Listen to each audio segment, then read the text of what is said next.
L'invité de la matinale. KTO Radio. Au lendemain du second tour des élections législatives remportées d'une courte tête par le nouveau Front populaire, on n'a pas analysé ce matin le résultat de cette élection comme on l'entend sur d'autres radios, mais plutôt questionner les besoins en matière d'aide et d'attention pour les personnes les plus vulnérables de notre société, dans un contexte bien sûr de changement politique à l'Assemblée nationale. Et on se tourne tout de suite vers Philippe Royer pour nous éclairer ce matin. Bonjour. Bonjour. Merci beaucoup d'être avec nous et d'avoir accepté l'invitation de KTO Radio. Vous êtes le président du mouvement Fratello et également ancien président des entrepreneurs et dirigeants chrétiens entre 2018 et 2022. Alors Philippe Royer, quand on parle d'attention aux plus vulnérables, de qui on parle ? Quand on parle d'attention aux plus vulnérables, de qui on parle, c'est très très subtil parce que effectivement à Fratello, on s'occupe plus de ceux qui sont dans la rue, des prostituées avec toutes les autres associations caritatives. Mais aujourd'hui, on est dans un monde où c'est compliqué quand on parle de précarité parce qu'on est dans un monde où beaucoup de monde râle. Et de manière surprenante, je dirais, on peut comprendre que peut-être des gens aspirent à une rémunération supplémentaire quand on est au SMIC et qu'on a du mal à terminer le mois. Et donc, moi, je peux comprendre que ces gens râlent et attendent des plus, notamment dans un monde où le logement, le coût du logement, l'inflation n'a pas épargné ces ménages. Donc, il y a vraiment quelque chose à prendre en compte. Mais de manière bizarre, on a également ceux qui sont du bon côté de la fracture sociale qui râlent également. Et de manière encore plus surprenante, les seuls qui râlent pas, c'est ceux qui sont dans la rue parce qu'ils n'ont plus la force de râler. Et c'est peut-être de ceux-là qu'il faut qu'on s'occupe. Bon, alors, on sort tout juste de 2 mois de campagne électorale entre les européennes et les législatives. Avez-vous trouvé qu'on a parlé assez de solidarité ? Non, pas du tout. Je pense qu'on est depuis quelques mois, voire quelques années, dans une somme de décisions tactiques politiques qui ne font pas une stratégie. D'ailleurs, on voulait une clarification, on a une confusion. Donc, pour moi, je pense que nous sommes à la fin d'une période de mutation où on va vivre des chaos, mais c'est aussi ces périodes-là, elles arrivent tous les 200, 300 ans, c'est aussi des périodes d'émergence. Et je pense que notre responsabilité, c'est de regarder cette situation avec espérance et de se dire que la somme des individualistes ne fera pas le bien commun. Et donc, ça veut dire qu'il faut qu'on change de modèle si justement on veut s'occuper des plus précaires, si on veut s'occuper des gens qui ont des réels besoins. Il faut qu'on quitte nos individualismes et il faut qu'on retrouve une société qui vraiment porte le bien commun, donc une société dans laquelle on va protéger les personnes. Peut-être une des précarités de nombreuses personnes aujourd'hui, c'est de se sentir en insécurité et dire que c'est pas vrai aujourd'hui. Je pense que voilà, quand on n'habite pas dans ces quartiers, c'est facile de le dire. Je pense que le deuxième point, c'est qu'il va falloir prendre soin. Et là, on retrouve vraiment le soin aux plus petits, mais il va falloir également entreprendre, parce qu'une société qui n'entreprend plus, c'est une société qui ne se donne plus de valeur. Et pour pouvoir le faire et résoudre cette équation, je pense qu'il va falloir retrouver la notion de la gratuité. Dans un pays surendetté, je ne vois pas comment les promesses du Front populaire, qui d'ailleurs n'a qu'une majorité relative, et n'a peut-être pas les financements possibles de ce qu'il promet. Je crains qu'on génère encore de nouvelles déceptions. Et je pense qu'il faut s'attendre à ces nouvelles déceptions. Et quand on est chrétien, on a l'espérance. Et quand on a l'espérance, on ne peut être qu'acteur du bien commun. Donc je pense le temps est venu maintenant de devenir de plus en plus acteur du bien commun. Parce que même si c'est un peu le bazar au niveau national, là où on est, on peut changer les choses. Quand vous parlez de retrouver la gratuité, qu'est-ce que ça veut dire ? Ça veut dire que moi, je pars du principe, on part à Fratello, on se dit que si chaque personne ou chaque famille qui est du bon côté de la fracture sociale, ce qui est mon cas, on a une responsabilité d'aider une autre famille ou une autre personne à passer du bon côté de cette fracture sociale. Donc je pense que l'histoire n'est plus une question d'argent. Je pense que l'histoire est une question d'état d'esprit. C'est-à-dire qu'il faut que l'individu quitte son individualisme, je disais même le individualisme, l'individu divisé, pour reprendre sa liberté de redevenir une personne à part entière. Et donc cette personne qui prend sa responsabilité d'entreprendre sa vie, et quand on entreprend sa vie, on ne peut pas laisser les autres au bord de la route. Et ça veut dire que un par un, vous imaginez cette décision, chaque personne qui est du bon côté de la fracture sociale s'occupe d'une autre personne, ou chaque famille s'occupe d'une autre famille, et on résorbe déjà beaucoup de précarité.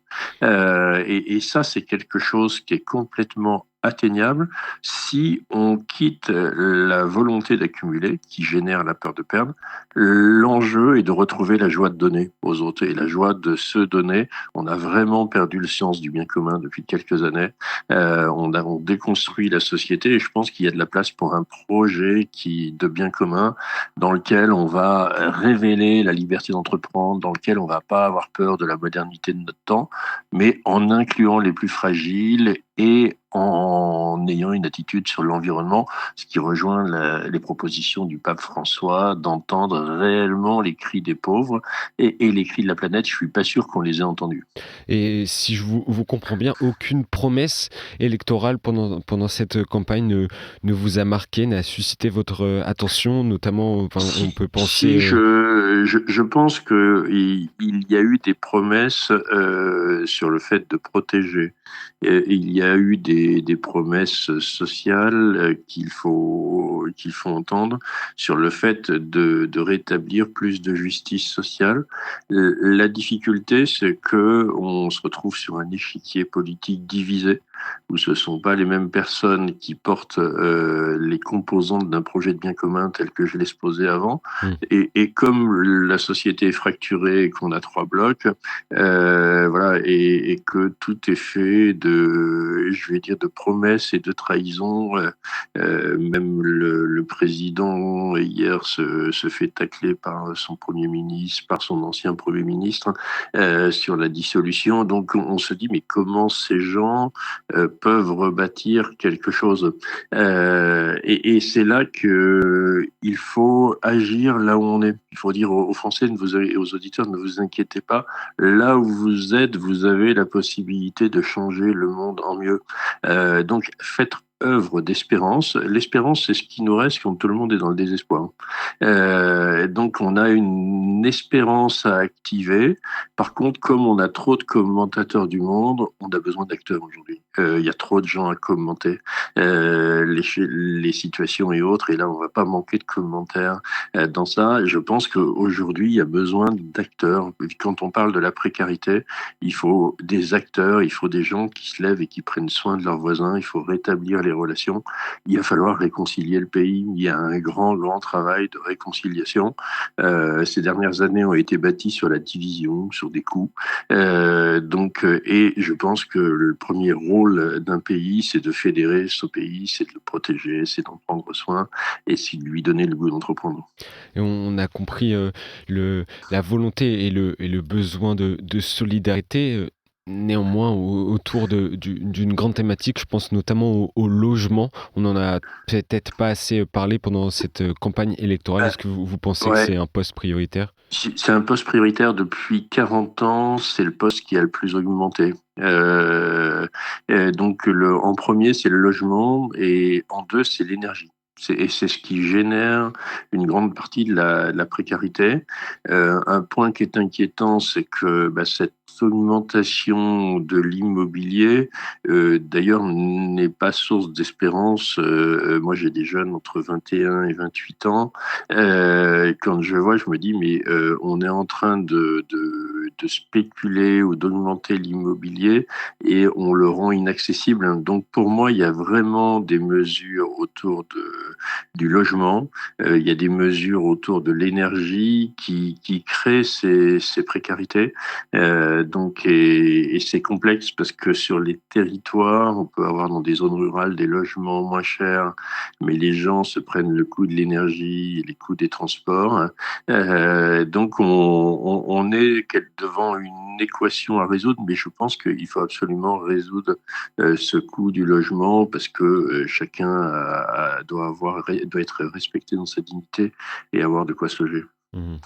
Et avec un gouvernement, probablement, marqué, à gauche, quelle décision, forte attendez-vous au niveau de la solidarité?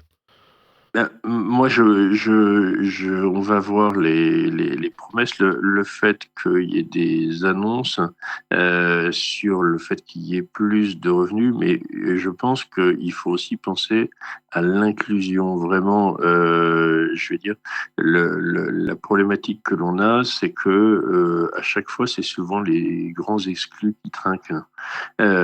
Sur ça, c'est parce que je vous dis, ceux-là, ils ne crient pas. Donc je pense qu'il faudrait que même tous les corps sociaux s'occupent beaucoup plus de la grande exclusion.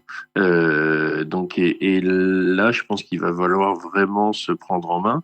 Donc je disais, voilà, si il y a des augmentations de salaire, mais que si ça se passe par des diminutions de charges et que ça crée des équilibres, parce qu'aujourd'hui, ceux qui tiennent le pays debout, c'est les entreprises et les associations. Faut dire s'il n'y avait pas les entreprises et les associations devant le chaos du politique, le pays irait encore beaucoup moins bien.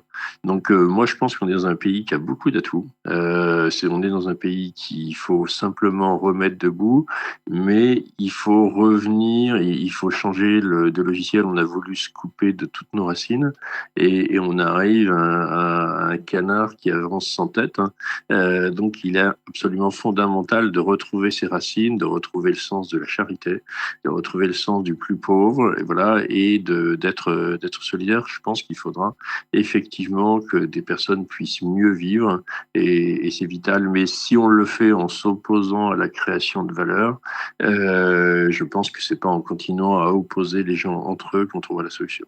Et une dernière question, Philippe Royer, sur le mouvement Fratello de 2025 qui est Ouais. marqué par le grand jubilé de l'Église à Jubilé, Rome. ouais.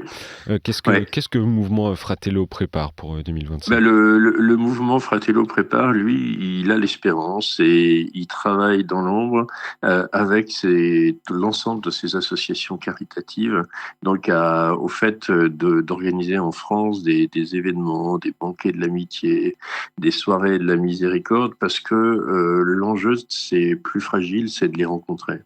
Quand on rencontre ces plus fragiles, et on le voit, on a beaucoup de jeunes qui rejoignent Fratello, quand on rencontre ces plus fragiles, de leur faire du bien à ces plus fragiles fait du bien, et que ce soit des jeunes ou des anciens, ça nous fait tous du bien. Mais ces personnes plus fragiles nous révèlent notre vulnérabilité, elles nous font ce beau cadeau-là.